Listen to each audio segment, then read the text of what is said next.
eastern St. Landry Parish in central Louisiana, northwestern St. Martin Parish in south central Louisiana, until 7:30 p.m. Central Daylight Time. At 4:29 p.m. Central Daylight Time, Doppler radar indicated thunderstorms producing heavy rain across the warned area. Between 2 and 4 inches of rain have fallen.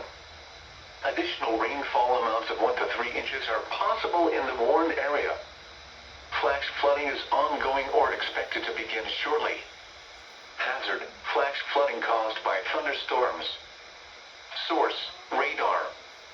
Impact: flash flooding of small creeks and streams, urban areas, highways, streets and underpasses, as well as other poor drainage and low-lying areas.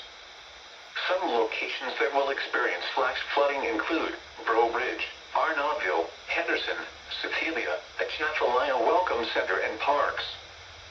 Be aware of your surroundings and do not drive on flooded roads.